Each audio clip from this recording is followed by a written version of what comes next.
Matagal ko nang hinihintay ito.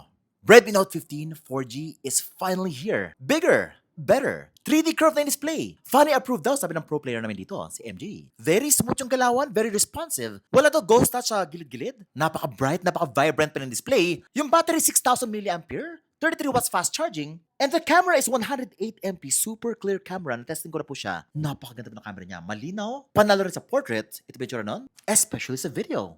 Klarong-klaro na. Yung performance umabot ng 600,000 points sa Tutu Benchmark. Helio G100... Teka lang, wala pa. Lahat po yan ay under 10K na.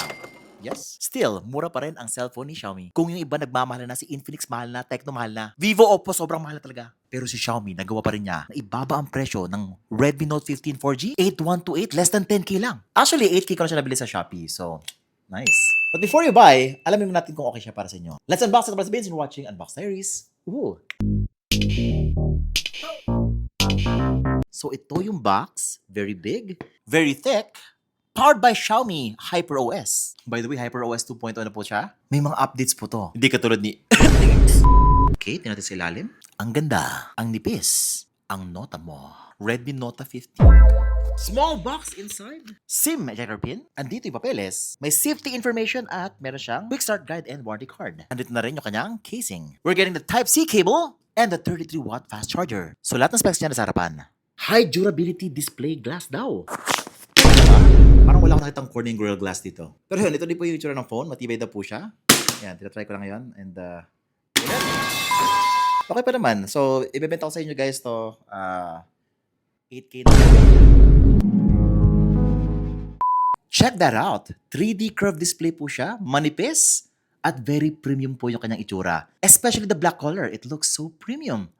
Pag nawakan mo, parang mamahalin talaga. Para po siyang 20,000 pesos na cellphone, pero kalahati lang yung presyo. Look at that. Sobrang beautiful ng display. Sobrang nipis pa. Yung bezel, sobrang sagad talaga. And we're getting the punch hole right there. Very nice. Na siguro, ang hindi ko lang nagustuhan sa kanya is yung kanyang camera module. I'm not a big fan of yung mga ganitong klaseng camera, guys. Gusto ko siguro yung mga pill-shaped design kasi sagabal yan sa gaming kapag ka naglalaro ka ng ganito. Laging tinatamaan yung lens. Sino ba kasi yung designer ng Xiaomi? Bakit wala nagsasabi sa kanya ng feedback na hindi nga okay yung ganitong design? Pero kudos sa kanya kasi nga medyo hindi ganun kakapal yung kanyang camera. Ayan lang po siya, very flat sa likod. Meron siya ba mga colors, no? Ito yung itsura nila. But for me, mas premium talaga yung black color. Ito na naman parang pag black color talaga guys, parang ang lakas ng dating. Simple but very premium. And I think ito yung bibilin ng marami. Yun lang, although medyo matte finish siya, may mga smudge pa rin sa likod at may kumakapit pa rin ng mga dumi dyan. That is why kailangan mo siyang lagyan ng casing niya. Kasi mas malinis po yung kanyang casing. Mas matte finish po siya. May pagka-shiny rin pala yung kanyang likod. Other than that, this phone is a very symmetrical phone. Kung ano yung pagka-curve niya sa harapan, yun din yung kanyang pagka-curve sa likod. Pero marami naman dyan yung mas mura pa na 3D curve display na pwedeng bilhin sa market. Yun nga lang, si Xiaomi lang nabibigay ng mga ilang years na updates for you. Di ba kasi one update lang or wala talagang update. And mas maganda pa yung display ni Xiaomi. Mas high-end po siya. And yes, yung mga nagtatanong dyan, plastic lang po yung likod niya. Which is both a good thing and a bad thing. Kasi pag plastic, maganda naman po siya. Yun nga lang, it's not as premium as glass back. Now, sa buttons and ports naman, meron po siyang power button dito, volume rocker sa taas niya. Meron siyang dalawang speakers, and yung speakers niya ay napakalakas. It's so loud na hindi ako makapaniwala na for this price, kaya mo na makakuha ng phone na ganito kalakas yung kanyang speaker. May konting bass, enough loudness kahit maingay yung paligid mo. Na-try ko na po siya, may nanonood ng TV sa kwarto, and binoost ko po siya ng up to 300%. Yes, umabot siya ng 300%. Naririnig ko pa rin yung nilalaro ko or pinapanood ko. Now for me, okay lang yung kanya 100% volume. Medyo nahinaan lang ako. Getting to 300% is a game changer. Ang laki ng boost in volume. Mas marami ka nang pwede marinig. Pero Xiaomi talaga panalo sa hardware. Meron din siyang IR blaster dito. Pwede mo siyang gawing remote for your TV. May microphone pa sa taas. And it's only dual nano SIM card slot. Wala po siyang micro SD card slot for expandability. So ang payo ko sa inyo, kung gusto nyo talaga ng maganda, go for the 256 version na, which is plus 2K lang naman po. Now, I think ito yung main reason kung bakit mo siya bibilin in the first place, which is yung kanyang display. Now, first time nagbigay si Xiaomi ng hindi flat display sa kanilang base variant. 3D curve display na po siya. Not only si 3D curve, but also AMOLED din po siya. 120Hz refresh rate, high in brightness, may Dolby Vision at HDR pa, 68 billion colors, 3,200 nits of peak brightness, and 1080 by 2392 pixels po siya. And it's also massive, 6.77-inch display po yan. Not only tall, but also very wide. Oh my God, just look at that. Kapag nanonood ka ng mga movies dito, sobrang sagad. Para lumulot na lang yung content dito. Yun nga lang guys, wala na po siyang headphone jack. Importante pa naman yon sa mga Xiaomi fans na mahilig manood ng Voltes 5. Kaya ako, bibili na lang ako ng earphones, Ready Bud 6. Pwede naman, mura lang yon. Speaking of Voltes 5. Manood muna tayo ng Voltes 5. Tanan, tan, tan, tanan. Natin ko tatamaan sa ulo ha. Okay. Okay lang. Guys, Voltes 5 approved. Sa mga nagtatanong dyan, ba't ko ginagawa yan? Importante yan guys, kasi nga marami nagtatanong sa akin, Beans, bakit wala kang Voltes 5 review? Yung chine-check yung phone at binabagsak sa mukha. Kasi guys, nangyayari yan sa totoong buhay. Kailangan ko talagang itest yan. Kaya Unbox Diaries lang yan. Wala sa ibang reviewer niyan. So sabi, meron daw siyang Dolby Vision at HDR, pero chinek ko yung Netflix, playback specification, wideband L11 po siya. Full HD maximum resolution, pero wala po siyang HDR capabilities. None. Ayan po nakalagay, none. Tapos, chinek ko rin yung YouTube. Ayan. Up to 1440p, 60 frames per second. Wala pa siyang HDR dito. So, even though it has HDR support, technically, wala po talaga siyang HDR sa mga app. Which is okay na naman kung hindi naman gano'n ka-arte. For me, lack of HDR is not a deal breaker. Alam niyo guys, ang problema ko dito sa sobrang lapad, sobrang sagad ng display niya. Natatakot ako pagka may katabi ako, nakikita niya yung pinapanood ko. Wala nang privacy. But naman yan. Diretso na sa performance. The performance of this thing is stellar. The Redmi Note 15 4G is powered by a Helio G100 Ultra processor. Kapag kasi nilalagay ng Ultra, mas malakas daw. Mas ginagalingan. Kaya naman yung kanyang Antutu benchmark ay Ultra din. Umabot ng 600,000 points. Para sa akin, sapat na siya for editing videos sa CapCut. Okay na rin siya for gaming sa Mobile Legends na Ultra Graphics. Kayang-kaya po niya, no problem. Ito po yung tsura nun. Very smooth at napakaganda po ng graphics niya sa Mobile Legends ito, guys. And nung natry namin si Fanny dito, nagulat ako kasi ina-expect ko talaga na magkakaroon ng Ghost Touch dito kasi nga 3D curved display siya. But no, Fanny approved po siya.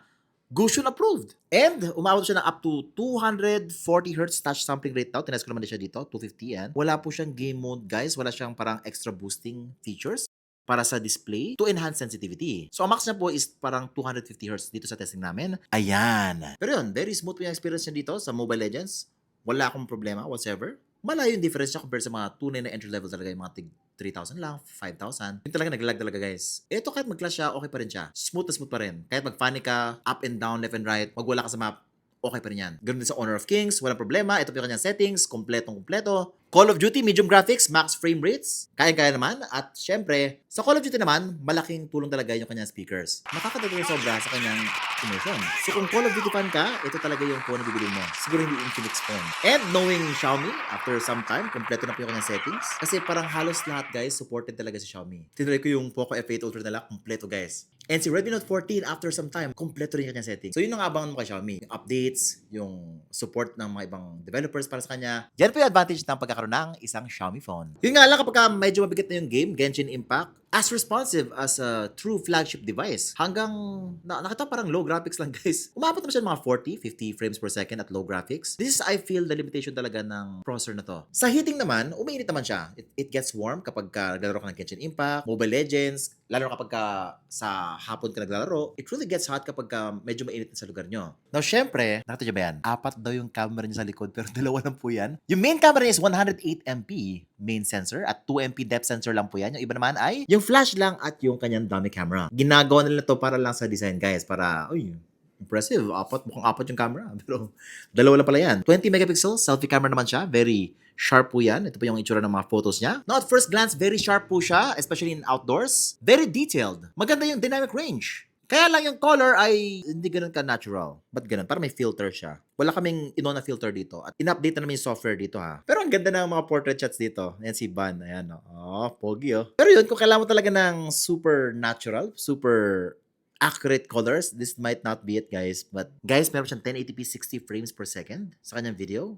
That is very nice to have. Meron siyang teleprompter dito if kailangan mo yun. May Pro Mode for extra flexibility. Skin tones are great. Yeah, so much better na po yung kanyang quality sa selfie. May AI upscaling din po siya naganap dito. And mukha ka lang fresh dito. Hindi ka sobrang OA tingnan. Overall, the camera is good. The selfie is very good. Performance is amazing. Para sa akin, don't buy this because of the camera. Don't buy this because of the processor. Buy this kasi kailangan mo talaga nung 3D curve display niya na kasi napakaganda ng kanyang 3D curve display. At mura pa rin siya. 8128, 9,999 pesos. And 8256, 11,999 pesos SRP po yan. You can get both configuration at a lower price sa Shopee or Lazada via the link down below. And feeling ko, yung reason ko ba't mura pa rin siya is because gumamit po siya ng LPDDR4X instead of LPDDR5X, which is yung ginagamit ng mga AI ngayon. Ito yung mga in-order ng mga AI servers, ChatGPT, Gemini. But it looks like they opted for 4X this year. UFS 2.2 lang po to, guys. And for what it gives, it's pretty okay na. But if you really need more performance, more camera performance, kailangan mo talaga mag-shell out ng more money. Poco X8 Pro, Poco F8, yan. Pero malayan guys, sabi sa inyo kung bumili kayo noong November, December, ang mura po ng F8 series nun. But if you can get this at a very low price, less than 9K, naku, panalo na yan. But if this is not the phone that you're looking for, you need more performance, you need more camera, then, alam niyo na gagawin? Subscribe ka lang, hit the bell icon, so that you don't miss any of my great content. Let's begin watching Unbox Dailies. Ooh.